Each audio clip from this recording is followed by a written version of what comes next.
परिभवग्नभीष्टदोऽहम् तीर्थास्पदं शिवविरिञ्चनुतं शरण्यं मृत्यार्तिहं प्रणतपालभवाब्धिपोतं वन्दे महापुरुषते चरणारविन्दम्।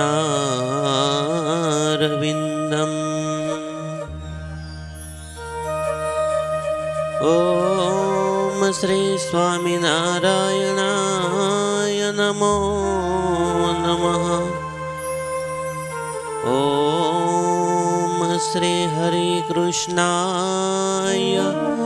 नमो नमः। ॐ श्री सहजानंद स्वामिने नमो नमः।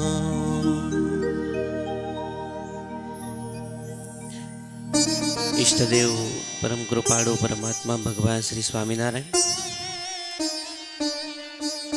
તેમજ નિજ મંદિરની અંદર વિરાજમાન એવા વાલા વાલા અનેક વર્ષોથી અહીંયા રહી અને દરેકના સંકલ્પોને જ્યારે પૂર્ણ કરી રહ્યા છે એવા મહાપ્રતાપી શ્રી લક્ષ્મીનારાયણ દેવ ઘનશ્યામ મહારાજના પાવન ચરણોમાં વંદન કરીએ। તેમજ ઉપસ્થિત શ્રીજી મહારાજના સૌ કોઈ લાડીલા ભક્તોને તેમજ મહિલા ભક્તોને હેતપૂર્વક જય શ્રી સ્વામિનારાયણ।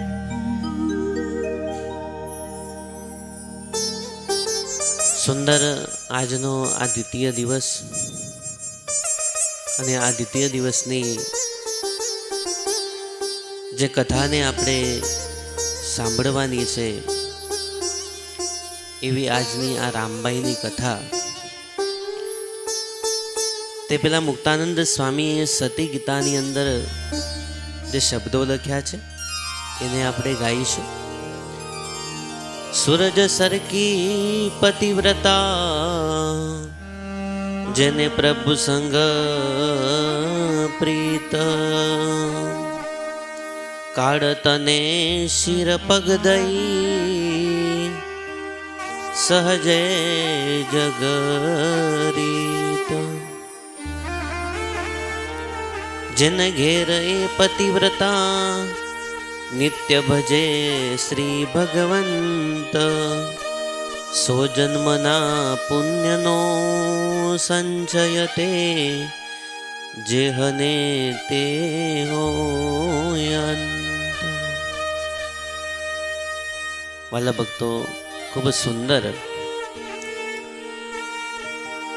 मुक्तानंद स्वामी सती गीतानी अंदर शब्दों लख्या छे। पतिव्रता धर्म विषय कह्युं छे। भगवान श्री स्वामीनारायण जे समय आ पृथ्वी पर आ भूमंडल पर पधार्या त्यारथी लई अने आज सुधीनो समय एमां घणो अंतर छे। आपणो जे संप्रदाय छे भगवाने जे संप्रदायनी रचना करी ए संप्रदाय त्यागनो संप्रदाय छे, मात्र रागनो नथी। आ संप्रदाय भक्तिनो छे, भोगनो नथी। आ संप्रदायनी अंदर त्याग अने भक्तिनुं अद्भुत मिश्रण करवामां आव्युं छे। सजानंद स्वामीए शुद्ध सनातन धर्मनुं गौरव आ पृथ्वी पर आवीने वधार्युं छे। भगवाने शिक्षापत्री एनी रचना करी अने जे शिक्षापत्री प्रमाणे रहे छे ए मनुष्य अचूक सुखी थाय छे। भगवाने शुं कह्युं के जे मारो थाय, मारो एटले केवुं भगवान ने संपूर्ण समर्पित थई जवुं पड़े। बीजो शब्द ए कह्यो कि जे शिक्षापत्री प्रमाणे वर्तशे એ અમારો. કારણ કે ભગવાને જે નિયમાવલી બનાવી, ભગવાને જે ધર્મ બનાવ્યા, એ ધર્મમાં જે રહીને મારું ભજન કરે એ મારો છે. બાકી તો તિલક ચાંદના બધાએ લગાડી આવે છે, ગળામાં કંઠી તો બહારનો માણસ આવીને પણ પહેરી લેશે, પણ ભગવાનના નિયમ ધર્મમાં રહી અને ભગવાનને ભજે છે તે મહારાજને ખૂબ ગમે છે. ભગવાન સ્વામિનારાયણના પ્રતાપથી સેંકડો લોકો સંસારને છોડી અને જે તે સમયે સાધુ થયા હતા. હજારો ભક્તજનો સંસારમાં રહી અને પોતાના ઘરને ત્યાગી, પોતાનો પૂર્વાશ્રમ એને ત્યાગી અને આ ધર્મની અંદર આવ્યા, પોતાનું જીવન પોતે બદલ્યું. કારણ કે જ્યારે ભગવાન મળી જાય ત્યારે બીજી કોઈ અપેક્ષા રહેતી નથી અને ભગવાનનું સાનિધ્ય મળે, પરમ એકાંતિક ભક્ત એને પરમ પદની પ્રાપ્તિ થાય છે. આશ્ચર્ય તો એ છે કે સ્વામિનારાયણ સંપ્રદાયના સાધુઓ સજાનંદ સ્વામીના આદેશ પ્રમાણે 8 પ્રકારના બ્રહ્મચર્યના કડક નિયમોનું પાલન પણ કરે છે. સર્વતા સ્ત્રીઓનો સંસર્ગથી દૂર રહે છે, છતાં સંપ્રદાયનો સ્ત્રી વર્ગ અદ્ભુત રીતે જાગૃત રહે છે. સંપ્રદાયની અંદર વિકાસમાં પુરુષોના ફાળા કરતા સ્ત્રીઓના ફાળા પણ ઘણા છે. હા, આપણે સાંભળ્યું છે કે દાદા ખાચરે બધું જ ભગવાનને સમર્પિત કરી દીધું, પણ જ્યારે ઇતિહાસને વાંચીએ ત્યારે આપણને ખ્યાલ આવે કે આ સંપ્રદાયની અંદર સ્ત્રીઓનું બલિદાન પણ બહુ મોટું છે, સ્ત્રીઓનો ફાળો પણ ઘણો મોટો છે. ભગવાન સ્વામિનારાયણ એને દરેકને આવકાર્યા છે, કોઈનો તિરસ્કાર કર્યો નથી, પણ દરેક માટે મર્યાદાની સીમા બાંધી છે. આપણા સંપ્રદાયની અંદર પૂર્વે કેટલા સ્ત્રી ભક્તો થઈ ગયા. લાડુબા છે, જીવુબા છે, જમકુબા છે, લાધીબા, એ જેતલપુરના ગંગામાં, કુશળકુંવરબાઈ વગેરે અનેક જેવા સ્ત્રી ભક્તો થયા, જેમનો તપ, જેમનું ત્યાગ, પોતાનું જીવન ભક્તિમય પોતે બનાવ્યું. એવા મોટા મોટા ત્યાગીઓ સ્ત્રી ભક્તો પણ થયા છે. યોગીઓને પ્રેરણા અર્પે એવા સ્ત્રી ભક્તો થયા. સમર્પણ અને શ્રદ્ધા દ્વારા ભગવાને સર્વથા વશ કરી લીધા. અલૈયા બાપુ, દાદા ખાચર, આ બધા મોટા મોટા ભક્તો, અને આ ભક્તો ભગવાનને રાજી કરવા માટે શું નતા કરતા. સુરા ખાચરની તો મહારાજની સાથે ખૂબ રમૂજ્યા અને એમનો સ્વભાવ પણ રમૂજ્યો.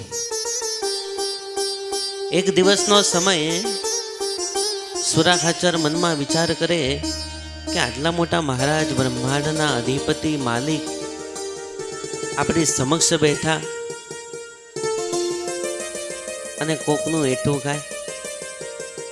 સંતદાસજી આવ્યા અને સંતદાસજીએ થાળીમાંથી જમે અને મહારાજે પણ પોતે એ થાળીમાંથી પેંડો ઉપાડ્યો.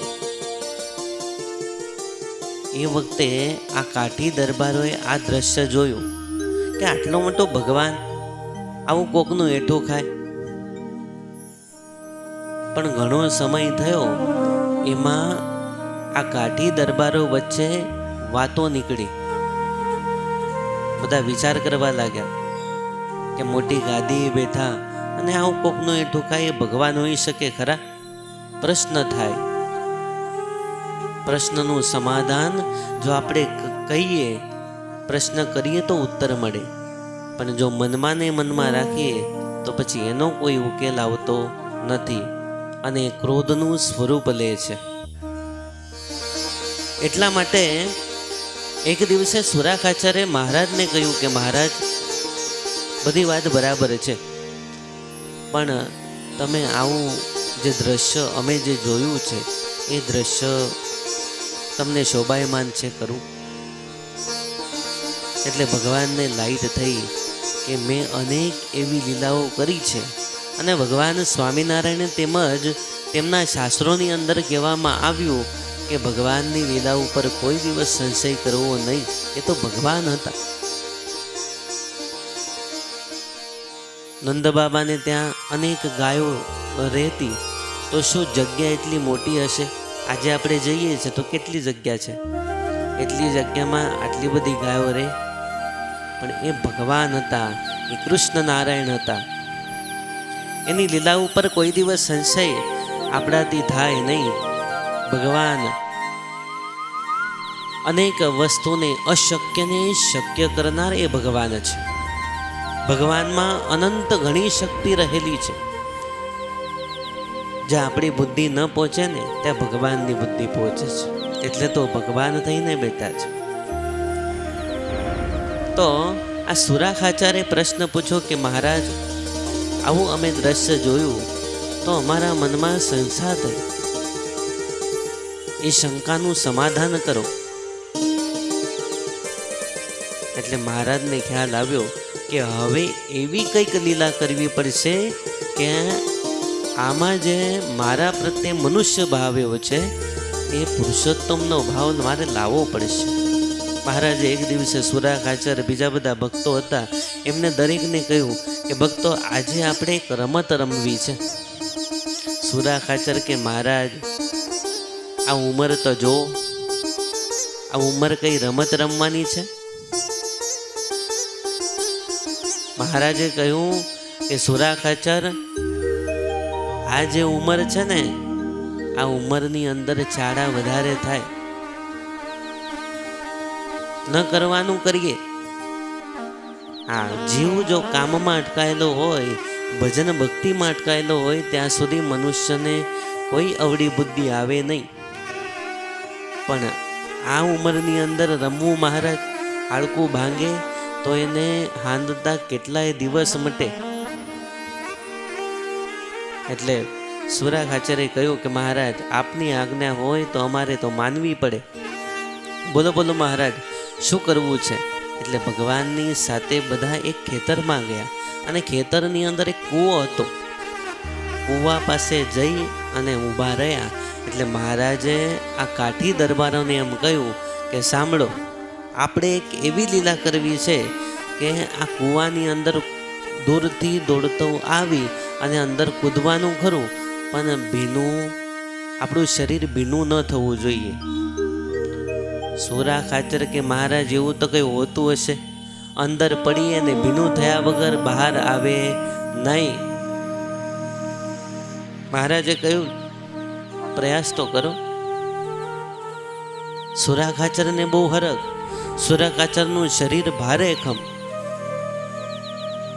બધાએ એ સુરાખાચરને કહ્યું કે સુરાખાચર, તમે અમારામાં અગ્રગણ્ય છો, એટલે તમારે પહેલા આનો લાભ લેવો પડે. સુરાખાચર કે ભલે, વાંધો નહીં. સુરાખાચર કુવેથી થોડાક દૂર આવી અને દોડતા દોડતા ગયા અને કૂવાની અંદર કૂદ્યા છે. અંદર ડૂબકી લગાવી ત્યાં તો પલળી ગયા. બધા હસવા લાગ્યા. કાઠી દરબારો કે મહારાજ, આમાં જે પડે એ તો ભીંજાઈ જ જાય છે, કોઈના કોરા કપડા રહે નહીં. એટલે મહારાજે કહ્યું કે એવું થવું શક્ય છે. આજે કાઠી દરબારો ભગવાન પ્રત્યેનો ભાવ ભૂલી ગયા હતા, એને યાદ કરાવવાનું હતું. એટલા માટે મહારાજે આટલી મોટી લીલા રચી. અને મહારાજ હશે, કાઠી દરબારો હશે, એ સુરાખાચરને અંદરથી પાણીમાંથી સુરાખાચર મહારાજને કે મહારાજ, તમે બધાને ધંધે લગાડો છો, તમે કરી બતાવો ને. મહારાજ કે ભલે, વાંધો નહીં. મહારાજે સરસ મજાની શ્વેત કલરની ધોતી પહેરી છે. ધોતીનો કસોટો વાળી અને સુંદર ભગવાન તૈયાર થઈ ગયા છે. સુરાખાચરને બહાર કાઢે. મહારાજ દોડતા દોડતા જાય અને કૂવામાં જ્યાં કૂદે ત્યાં મહારાજે શ્વેત વસ્ત્ર જે ધારણ કર્યા હતા એ અતિ સુંદર મૂર્તિ રૂપાળી એમને એમ પાણી ઉપર ઊભી હતી. બસ એ સમયની અંદર આકાશ માર્ગમાંથી પુષ્પવૃષ્ટિ થઈ છે અને પુષ્પવૃષ્ટિ થતાની સાથે જ દેવતાઓએ જય જયકાર કર્યો. અને એ વખતે સુરા ખાચરને ખ્યાલ આવ્યો કે આપણે જે ભૂલી ગયા હતા ને કે આ ભગવાન છે, બસ અંદર પડે ને જે ભીનો ન થાય ને એ ભગવાન. કારણ કે ભગવાન વગર એ શક્ય નથી. ભગવાનની લીલા એ અપરંપાર છે. ભગવાનના ચરિત્રોને લખવા હોય તોય લખાય નહીં, એટલા દિવ્ય અને રસાળ ભગવાનના ચરિત્રો છે. ભગવાન શ્રી સ્વામિનારાયણ જ્યારથી આ પૃથ્વી ઉપર આવ્યા અને જ્યાં સુધી જીવ્યા પ્રભુ, ત્યાં સુધી ભગવાન પાસે જે સંતો હતા એ સંતોએ અનેક ગ્રંથોની રચના કરી. નિષ્કુળાનંદ સ્વામીએ 23 ગ્રંથની રચના કરી. મુક્તાનંદ સ્વામી, બ્રહ્માનંદ સ્વામી, આ બધા સંતો જેવા તેવા ન હતા. દરેક પાસે દિવ્ય શક્તિઓ હતી. ભગવાન ચાલે અને પાછળ 500 પરમહંસનું ટોળું ચાલે, એમાં મહારાજ કેવા શોભી ઉઠે. એ દ્રશ્ય જોતાની સાથે જ એના દર્શન જો કદાચ થઈ જાય તો આપણો બેડો પાર થઈ જાય. આપણે આજે એક મૂર્તિની અંદર એ દ્રશ્ય જોઈએ છે કે ભગવાન બેઠા હોય ને આજુબાજુ ઘણા બધા સંતો ત્યાં બેઠા હોય છે. એ દ્રશ્ય જે સમયે જે ભક્તોને એ દર્શન થયા હશે તે સમયનો આનંદ અલૌકિક હશે. પ્રભુએ આ પૃથ્વી ઉપર આવ્યા અને ત્યારબાદ શું શું થયું એ કથા દ્વારા આપણને સમજવા મળે છે. આપણે સાંભળવાની વાત હતી કે ઝીંઝાવદરના રામબાઈ, ગામ ઝીંઝાવદર, અને ત્યાંના એક રામબાઈ હતા. હવે આ રામબાઈ બહુ મહાન, ખૂબ ભજન ભક્તિ કરે, ભગવાનને રાજી કરવાના અનેક પ્રયત્નો કરે. ઝીંઝાવદર એટલે કાઠી દરબાર અલૈયા ખાચરનું આ ગામ, અને અલૈયા ખાચર એટલે મહારાજના અનન્ય ઉપાસક. અલૈયા ખાચરનું આ ગામ એટલે અલૈયા ખાચર આ ગામમાં રહી અને એક એક ભક્તને સત્સંગ કરાવે. આ તમે ભલે અહીંયા આવતા હોય, બેસતા હો, પણ તમે જ આ ધંધો કરતા હો ત્યાં સામેવાળા ગ્રાહકને સ્વામિનારાયણ તો બોલાવો જ. આજે મેં જોયું, આજે અમે નવીનભાઈને ત્યાં મહાપૂજા કરવા ગયા હતા. જે દુકાને આવે એ સામેથી જય સ્વામિનારાયણ બોલે. આપણી સાથે જે કામ કરતા હોય, આપણી સાથે જે રહેતા હોય, અને એને જો ભગવાન આપણે ઓળખાવીએ, એને જો સ્વામિનારાયણ આપણે ઓળખાવીએ તો એનું તો કલ્યાણ થાય, સાથે સાથે એનું આપણને પુણ્ય બહુ મોટું પ્રાપ્ત થાય. કારણ કે આપણે એને સારા માર્ગે લઈ જઈએ છીએ, આપણે એને અવળા માર્ગે લઈ જતા નથી. આપણા એના મુખેથી ભગવાનનું નામ બોલાવડાવીએ છીએ. વિચાર તો કરો, ભગવાનના નામમાં કેટલો પ્રતાપ છે. આપણે સ્વામિનારાયણ બોલીએ ને સામેવાળો સ્વામિનારાયણ બોલે એટલે કેટલો મોટો પ્રતાપ. ભગવાનનું નામ બહુ મોટું છે, અને ભગવાન સ્વામિનારાયણ એમ કહેતા, જાણતા અજાણતા કદાચ સ્વામિનારાયણ નામ બોલી દે ને તો પણ હું એનું કલ્યાણ કરીશ. એવા ભગવાન ખૂબ દયાળુ હતા. હવે આ અલૈયા ખાચર એ ગામમાં રહી અને ગામની અંદર દરેકને સત્સંગ કરાવે.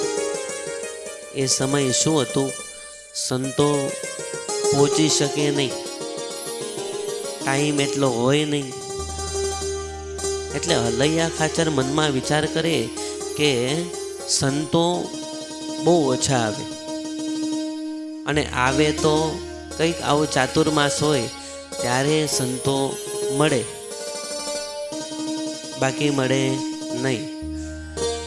એટલે અલૈયા ખાચર પોતે જ ગામની અંદર સત્સંગ કરાવે, કાર્યક્રમો કરે, નાના નાના બાળકોને સારો માર્ગ બતાવે, પોતે પણ ભગવાનનું ખૂબ ભજન કરે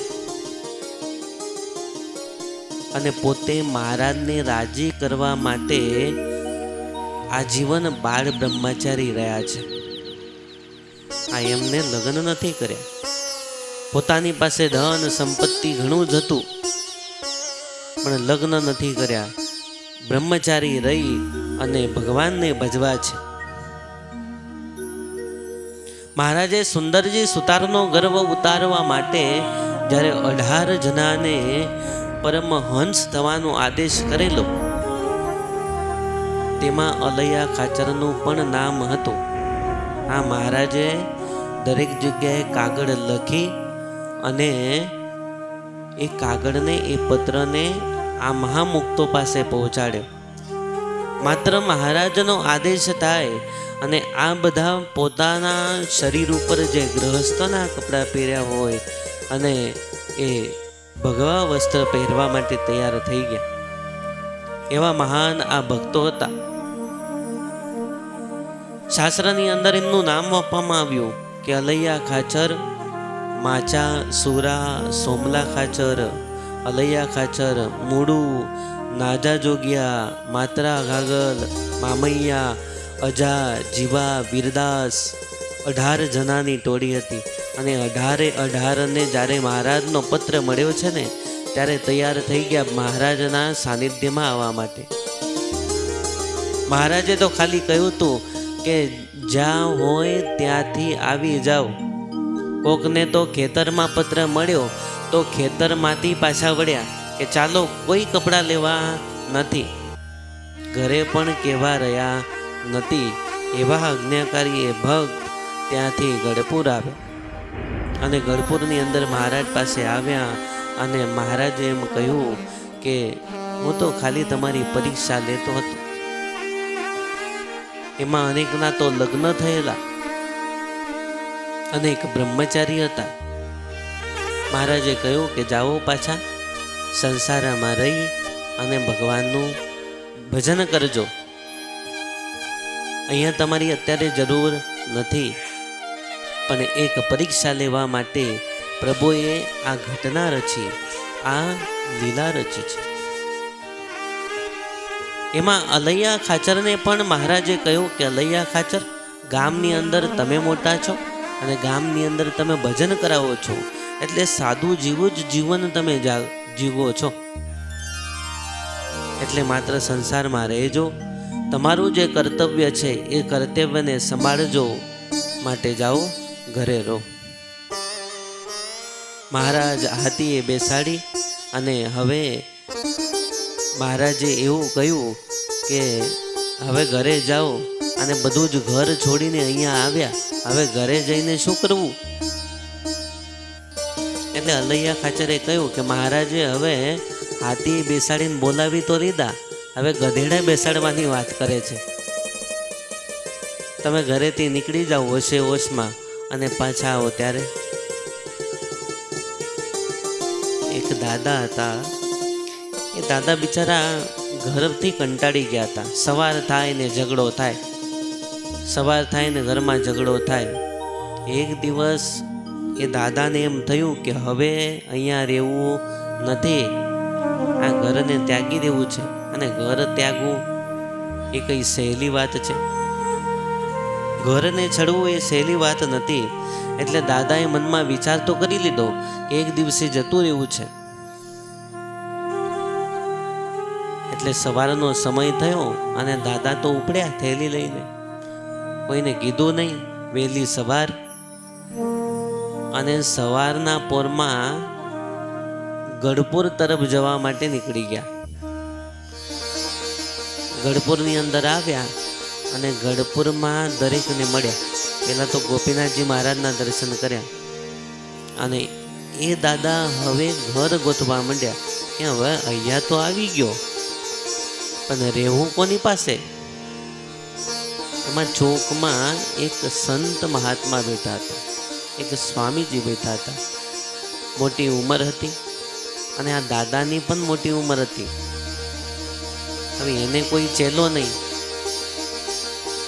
એટલે સંતને દયા આવી એટલે એ સ્વામી એમ કહ્યું કે ચાલો મારી સાથે, હું એકલો જ છું, તમે પણ રહેજો અને ભજન કરજો. હવે આ દાદા ગુરુ થવાની ઉંમરમાં આવ્યા હતા. આ ચેલા હોય તો વાત જુદી છે, નાની ઉંમર હોય તો બધું શીખે, મોટી ઉંમરમાં અહીંયા આવે તો કરે શું? કોઈ ખ્યાલ આવે નહીં. પહેલો દિવસ હતો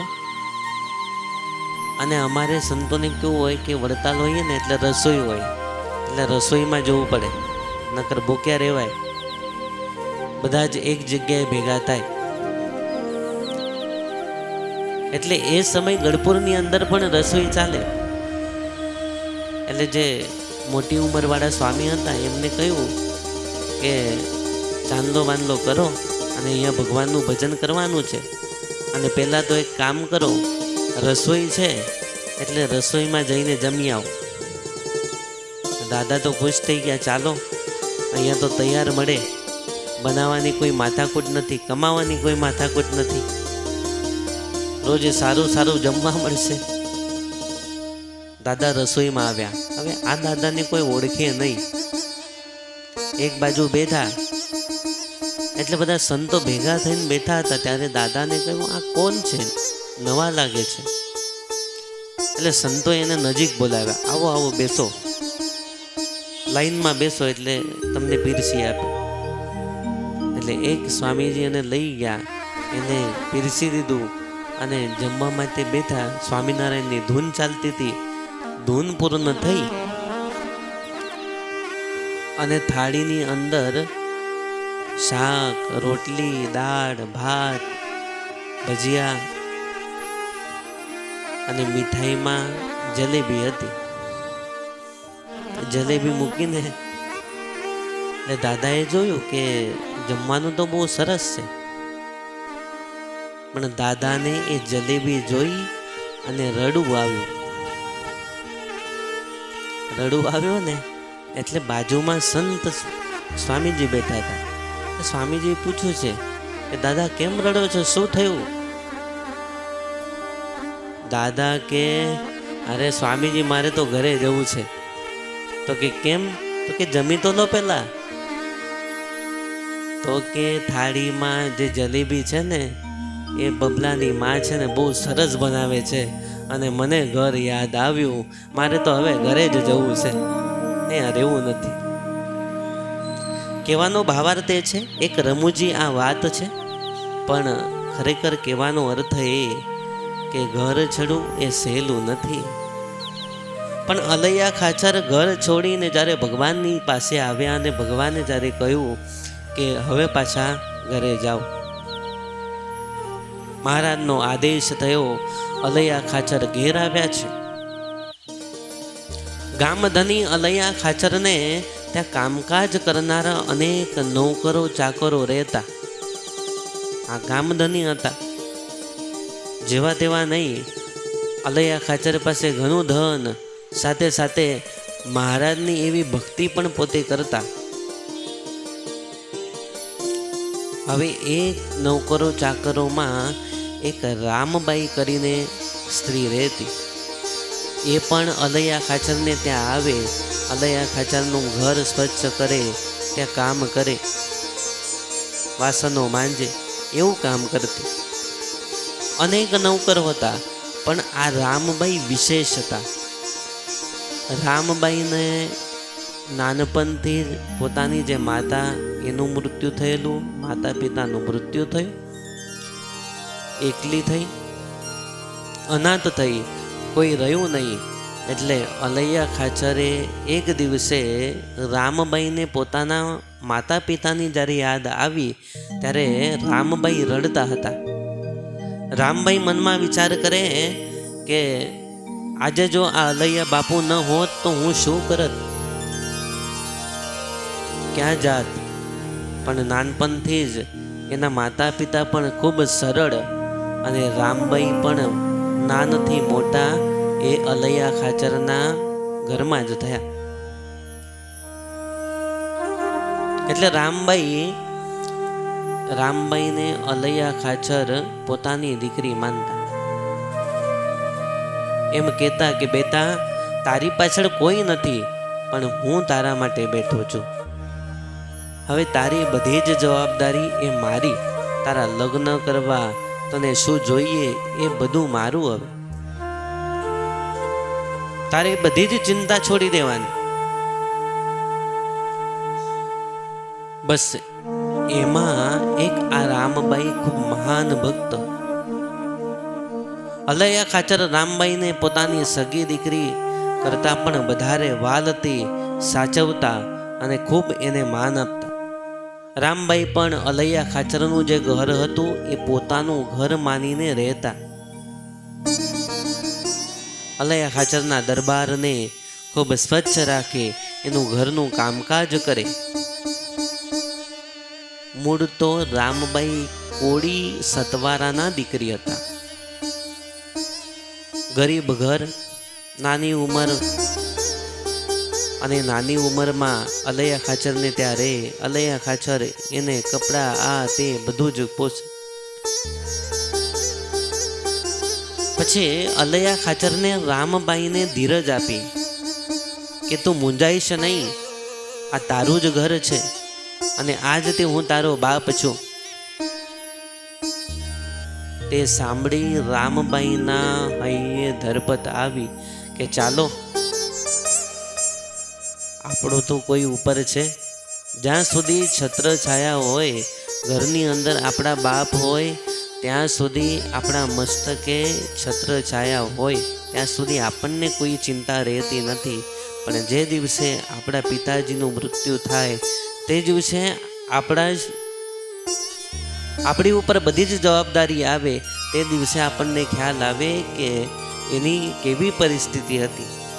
આપણા પિતાજીએ આપણા માટે શું નથી કર્યું, આપણી માતાએ આપણા માટે શું નથી કર્યું, ત્યારે આપણને ખ્યાલ આવે. પણ જે દિવસે રામબાઈને અલૈયા ખાચરે કહ્યું ને કે રામબાઈ, તારી છત્ર છાયા હું છું. એક તો રામબાઈ પૂર્વના મુમુક્ષુ હતા, વળી અધૂરામાં પૂરું. અલૈયા ખાચર જેવા બાપની છત્ર છાયામાં તેઓ મોટા થયા હતા. અને અલૈયા ખાચરના ઘરમાં સદૈવને માટે સત્સંગ થાય. ગામમાં સંતો આવે તો અલૈયા ખાચરના ઘરે ઉતારો કરે. ત્યારે 10-15 દિવસ સંતો રહે એટલે સત્સંગ થાય. અને એ સત્સંગની અંદર ગામના બધા જ લોકો આવે. એમાં ને એમાં જ્યારે સંતો આવે ત્યારે રામબાઈ દૂરથી સંતોના દર્શન કરે, દૂરથી કથા વાર્તાનો લાભ લે. બસ આ જ સત્સંગની અંદર રહી અને પોતે ખૂબ વિવેકી થયા છે. બસ મનમાં એમ થયું કે હવે કંઈ કરવું નથી, બસ આ સંતોની કથા વાર્તાના માધ્યમથી પોતાનું જીવન તેને ઉજળું કરી નાખ્યું. અવારનવાર ઝીંઝાવદરની અંદર સંતો આવતા જાય, એ જે કથા વાર્તા કરે એને સાંભળતા જાય, સત્સંગ થાય, એમાં વિવેક આવ્યો. ભગવાન પ્રત્યે હેત થયું, ભગવાન પ્રત્યે સ્નેહ થયો અને ત્યારથી ભગવાનનું ભજનમાં એ જોડાઈ ગયા. જેમ લાડુબા, જીવુબા જેવા અનેક મુક્તો જે હતા એ મુક્તોના સાનિધ્યમાં એ આવ્યા. પછી તો પૂછવું શું રહ્યું, કારણ કે જીવુબાને લાડુબા મળી જાય એટલે સત્સંગ એ પાકો થઈ જાય. રામબાઈને જેમ સત્સંગ તથા ભક્તજનોનો પ્રભાવ વધતો ગયો એમ અંતરમાં ઉજાસ થતો ગયો કે બસ હવે મહારાજ મળ્યા છે ને, હવે ભગવાનની ઓળખ થઈ છે ને, બસ હવે કંઈ કરવું નથી. રામબાઈના મનમાં થયું કે બાપા એ બાળ બ્રહ્મચારી રહીને મહારાજનું ભજન સંપૂર્ણ જીવન જેમને કર્યું, આ લાડુબા છે, જીવુબા છે, એ પણ એ જ પ્રમાણે ભજન કરી રહ્યા છે, તો પછી મારે શા માટે ન રહેવું? મારે પણ બ્રહ્મચારી થઈને જ રહેવું ને. રામબાઈના હૃદયમાં વૈરાગ્યનું બીજ વવાયું છે. જેમ આપણા સંપ્રદાયની અંદર નિષ્કુળાનંદ સ્વામી જે હતા એ નિષ્કુળાનંદ સ્વામીને વૈરાગ્યની મૂર્તિ કહેતા. સાક્ષાત વૈરાગ્યનું સ્વરૂપ એટલે નિષ્કુળાનંદ સ્વામી. એમ રામબાઈને પણ વૈરાગ્ય થયો. આ વૈરાગ્ય થાય એટલે બધી જ વસ્તુ આપણે છોડી દઈએ અને માત્ર ભગવાનના ભજનમાં જોડાઈ જઈએ. જેમ મીરાબાઈને વૈરાગ્ય થયો અને ભગવાન કૃષ્ણના ભક્તિમાં તેઓ લાગી પડ્યા. કોઈએ મીરાબાઈને પૂછ્યું કે મીરાબાઈ, આ ભજન ભક્તિનો પ્રવાહ એમાં ક્યારથી? ત્યારે મીરાબાઈએ બહુ સરસ મજાનો ઉત્તર આપ્યો કે ભાઈ, ઘરમાંથી કચરો કાઢ્યો, કારણ કે રોજે કચરો કાઢતા હોય ઘરમાંથી, એની કોઈ નોંધ હોય? કેટલા દિવસથી આપણે સચ્ચ કરીએ છીએ. એટલે મીરાબાઈએ કહ્યું કે અંતરમાંથી જે કામ, ક્રોધ, લોભ રૂપી જે ઈર્ષા છે, જે વિકારો છે, એ વિકાર રૂપી જે કચરો છે, એ કચરાને મેં ક્યારનો કાઢી નાખ્યો અને બસ ભગવાનને આ હૃદયની અંદર જગ્યા આપી છે. અને જ્યારથી ભગવાન પધાર્યા છે ત્યારથી ભગવાનનું ભજન મારા થકી થાય છે. બસ વૈરાગ્યનું અંકુર ફૂટ્યું અને બીજ જ્યારથી આ ભવાયું ત્યારથી રામબાઈને પણ ભગવાનનું ભજન કરવાનું મન થયું. અને જ્યારથી આ વૈરાગ્ય થયો એટલે વૈરાગ્યનું બીજ થયું ને બીજમાંથી મોટું વટવૃક્ષ થયું છે. રામબાઈને આ સંસાર સળગતો દેખાયો અને મહારાજની મૂર્તિમાં જ સાચું સુખ છે એવું આ રામબાઈને જણાયું. રે શ્યામ તમે સાચું નાનું, બીજું સર્વે દુઃખદાયક જાનું. રે શ્યામ તમે સાચું નાનું. સાચું નાણું કયું? તો કે સાચું નાણું ભગવાન છે. સાચું સોનું એ ભગવાન છે. આપણે નહીં કહેતા ઓલ્ડ ઇઝ ગોલ્ડ, જૂનું છે એ સોનું છે. એમ ભગવાન છે એ સોના કરતાં પણ વધારે વિશેષ છે. બસ આ સંસાર જ્યારથી સળગતો દેખાવ્યો, દુનિયાદાર દુખી સબ દેખે, રંગ કરું રાવ દીરગીરી સે, દિલ લાગે હમારા ફકીરી સે. અત્તરનું પૂમડું જેમ અછતું ન રહે તેમ રામબાઈની જે સેવા છે, ભક્તિ છે, સેવા અને ભક્તિ અને સદગુણોની સુવાસ એ ચારે તરફ ફેલાઈ છે. દરબાર અલૈયા ખાચર તો ઠીક, પરંતુ ગામના લોકો પણ રામબાઈને ખૂબ જ માનથી જોવા લાગ્યા કે અલૈયા ખાચરને ત્યાં રહી અને સારા એ સત્સંગમાં રામબાઈ જોડાઈ ગયા છે. અને જ્યારથી સત્સંગ આવ્યો ત્યારથી એ ભગવાનમાં જોડાયેલા રહેતા. ઘરનું કામકાજ થઈ જાય એટલે ભગવાનનું ભજન કરવા માટે બેસી જાય, બીજું કંઈ કામ હોય નહીં. ધીમે ધીમે રામબાઈ હવે ઉંમર લાયક થયા છે. અલૈયા ખાચરે જોયું હવે જે દીકરી મોટી થઈ છે અને એમને યોગ્ય જગ્યાએ પરણાવી દેવી જોઈએ, જેથી મારી જે જવાબદારી છે એ જવાબદારી પૂર્ણ થઈ જાય.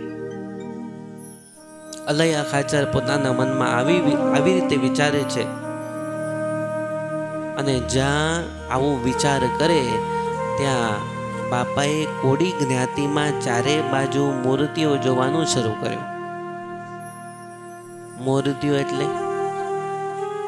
દીકરી માટે એક છોકરાની તપાસ કરવાની શરૂઆત કરી. એ વખતે કંઈ આવું નહોતું, બ્રાહ્મણને કે એટલે ગોતે. અત્યારે તો આપણે બાયોડેટા આપવો પડે. એ કેટલી જગ્યાએ ફરતો આવે ત્યાં એક જગ્યાએ આપણો મેળ બેસે. પણ ભગવાનનું ભજન જે કરે છે એને આટલું બધી શોધવાની જરૂર પડતી નથી. એને યોગ્ય સમય યોગ્ય વર મળી જ જતો હોય છે. અલૈયા ખાચરને થયું ચાલો હવે આપણી જે જવાબદારી છે એ પૂરી કરી દઈએ. મૂર્તિયાની શોધ કરી છે અને આ વાતની ગંધ રામબાઈને આવી છે. રામબાઈને થયું કે કંઈક ચાલી રહ્યું છે ઘરમાં. આ વાત સાંભળી એટલે રામબાઈ મૂંઝાયા. એટલે રામબાઈ અલૈયા ખાચર પાસે આવે. મનમાં તો એમ છે કે બાપા મારા માટે મૂર્તિઓ ગોતે છે, પણ મારા અંતરનો ઠરાવ બાપાને કેમ કહેવો? આ પોતાના પિતાને વાત કેવી રીતે કરવી કે મારે લગ્ન કરવા નથી, મારે તો આવી રીતે રહી અને ભગવાનનું ભજન કરવું છે. રામબાઈને સંકોચ થયા કરતો, છતાં એક દિવસ તો હિંમત જ કરી કે ક્યારેક ને ક્યારેક તો કેવું છે જ, આજે જ કહી દો. અલૈયા ખાચર બહાર નીકળ્યા. ત્યાં બહારના આડેથી રામબાઈ બહાર આવ્યા. રામબાઈએ બાપાને હાથ જોડ્યા અને કહ્યું કે બાપા, મારે એક વાત કરવી છે.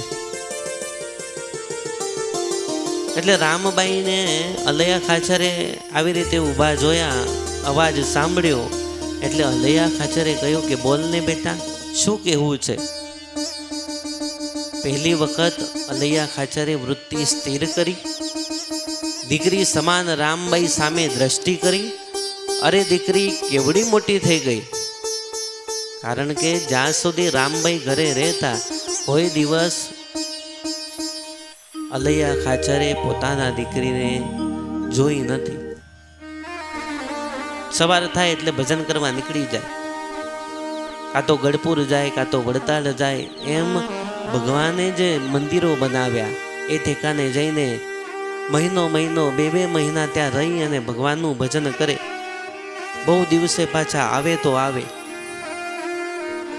બસ જ્યારે આ રામબાઈને જોયા ત્યારે એમ થયું કે બહુ મોટી આ મારી દીકરી થઈ, હવે આને જેમ બને તેમ જલ્દી એને મારે લગ્ન કરી દેવા છે. એટલે હું જવાબદારીમાંથી છૂટી જઈશ, આખરે મારે ભગવાનનું ભજન શાંતિ થઈ શકશે. આખરે તો દીકરી પારકી થાપન જ કહેવાય. અલૈયાને આવો વિચાર થયો છે, પણ દરબારને ખબર નહોતી કે દીકરીના મનમાં કંઈક જુદું જ ચાલી રહ્યું છે. એટલે રામબાઈએ કહ્યું કે બાપા, હમણાં તમે કંઈક ધમાલમાં પડ્યા લાગો છો. મને એવું લાગે છે, દીકરી જો ખરું કહું ને તો તું હવે ઉંમર લાયક થઈ છો, અને મારી જે જવાબદારી છે તને પરણાવવાની, એ જવાબદારી મારે પૂરી કરવી છે.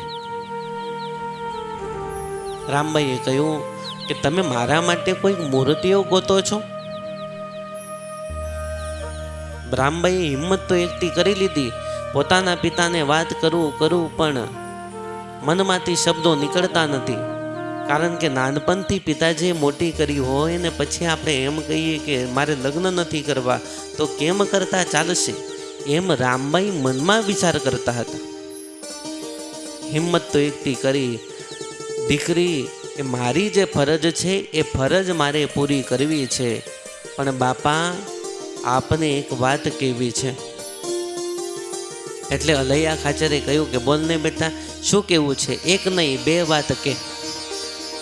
તો બાપા સાંભળો, મારા માટે તમે ખૂબ મહેનત કરો છો, પણ એ મહેનત કરશો નહીં, કોઈ જરૂર નથી.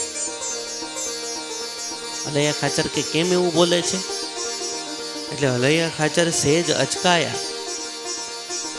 રામબાઈએ કહ્યું કે પિતાજી, મારા માટે જે મૂર્તિઓ ગોતો છો, મારે જે તમે દીકરાની તપાસ કરો છો, વરની તપાસ કરો છો, એ બંધ કરી દો. અલૈયા ખાચર કે દીકરી શું કહે છે? અલૈયાને કંઈક ગૂંચવણ થતી હોય તેમ લાગ્યું. હવે શું કરવું જોઈએ? જો બેટા, તારે કોઈ સંકોચ રાખવાની જરૂર નથી, મને સીધું સીધું કે જે પણ હોય એ.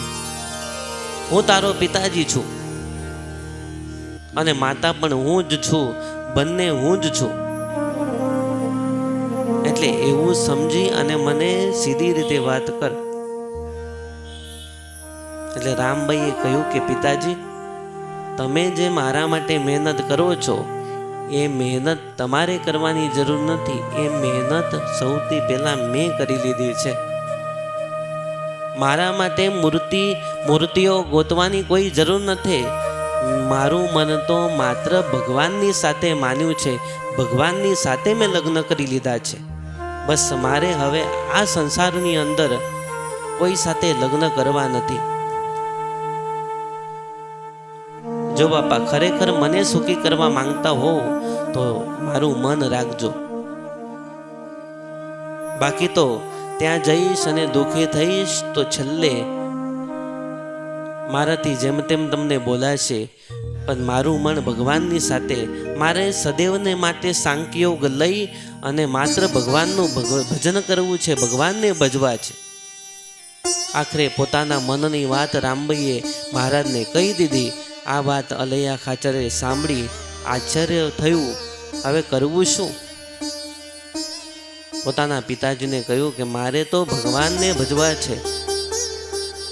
એટલે તો સંતોએ કીર્તનમાં લખ્યું કે મારે સ્વામિનારાયણ ભજવા, દોરી જનિયાના સંગને તજવા રે, મારે સ્વામિનારાયણ ભજવા. ગામની અંદર આ રામબાઈને પણ ખૂબ સારી રીતે એ રામબાઈને બોલાવતા. ભક્ત ભક્ત કહેતા, સ્ત્રી ભક્ત કહેતા.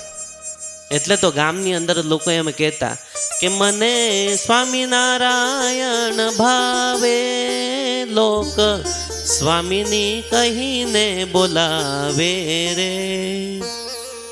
આ રીતે ગામની અંદર લોકો બસ પિતાજી સાંખ્યોગ લઈ ભગવાનને ભજવા છે, બીજે ક્યાંય જવું નથી.